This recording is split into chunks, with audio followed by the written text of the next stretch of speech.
صدق اللہ العظیم وقال النبی صلی اللہ علیہ وسلم محاسن موتاکم او کما قال علیہ السلام.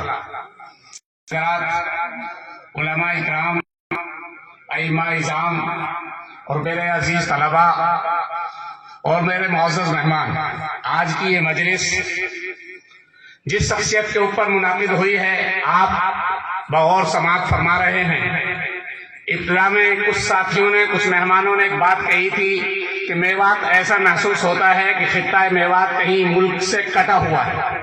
ایک چیز ابھی حضرت نے فرمائی کہ تاریخ کے اندراج میں غلطی ہوتی ہے، اس پر تحقیق کی ضرورت ہے. لیکن میں اس جملے کے متعلق جو یہ کہا گیا کہ میوات کی تاریخ یا میوات کے خطے کو یوں سمجھا جائے کہ میوات ہندوستان کے نقشے سے کٹا ہوا ہے، میں سمجھتا ہوں یہ مطالعے کی کمی ہے.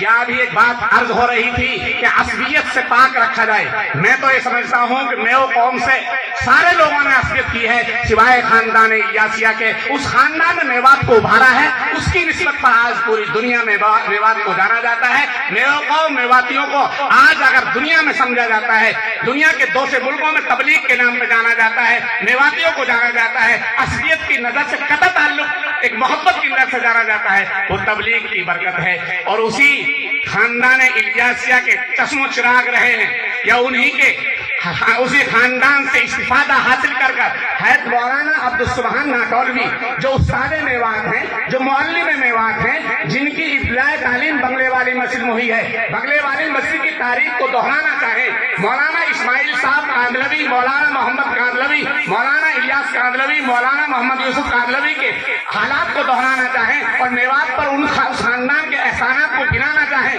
اسی طریقہ سے مولانا عبدالسبحان اور ان کے فرزندوں کے احوال کو سنانا چاہیں یا ان کے شاگردوں کے احوال کو سنانا چاہیں تو میوات کے ساتھ میں بہت سارے مورخین نے، میوات کے ساتھ میں بہت سارے حکماء نے، بہت سارے عمراء نے تعصب کا کام لیا ہے. جب تاریخ لکھنے والا تاریخ لکھتا ہے تو میو قوم کو کوئی جاہل لکھ جاتا ہے، میو قوم کو کوئی بدو لکھ جاتا ہے، میو قوم کو کوئی کچھ لکھ جاتا ہے. اگر تاریخ کا مطالعہ کیا جائے تو میو قوم کی تاریخ میں وہ چھتری بھی لکھی گئی، مولانا عبدالشکور شکراوا نے لکھی.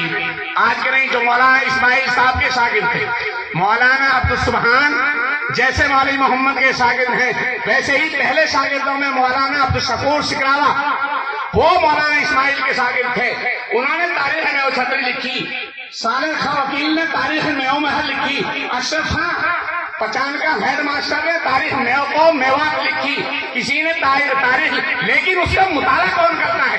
آج کو نوجوان کو ابھی ایک بات آ رہی تھی، میں کہہ کے ختم کر دوں کہ لوگ کتب پینے کے بجائے کتب موبائل بینی میں لگے ہوئے ہیں، کتب پینے کے بجائے موبائل بینی میں لگے ہوئے ہیں. تاریخ مطالعہ کرنے کی فرصت کہاں ہوئی ہے؟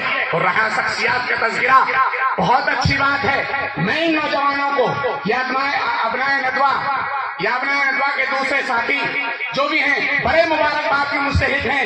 انہوں نے مولانا عبدالسبحان پر لکھی اور ہمارے ساتھیوں نے، دوسرے ساتھی جو رہنمائے میوات میں کام کرتے ہیں، انہوں نے حضرت مولانا اسحاق صاحب پر بھی نمبر لکھنا شروع کیا. اس سے پہلے مولانا قاسم نمبر لکھا، اور اس کے بعد مفتی عبدالرشید کا نمبر لکھا جا رہا ہے. لیکن مطالعہ نہیں کرتے ہمارے لوگوں کو اپنی تاریخ پتہ نہیں ہے.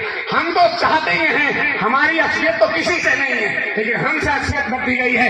مغلوں نے ہم سے اصلیت برتی، بابر نے ہم سے اصلیت برتی، بلبن نے ہم سے اصلیت برتی، پہلے بادشاہوں نے ہم سے اصلیت برتی، اور پھر انگریز کا دور آیا تو انگریز نے ہم سے اصلیت برتی. اور اب انگریز کے بعد 47 سے بعد جو حکومت کام کر رہی ہے، میوات کے ساتھ میں سوتیلا برتا وہ بھی کر رہی ہے.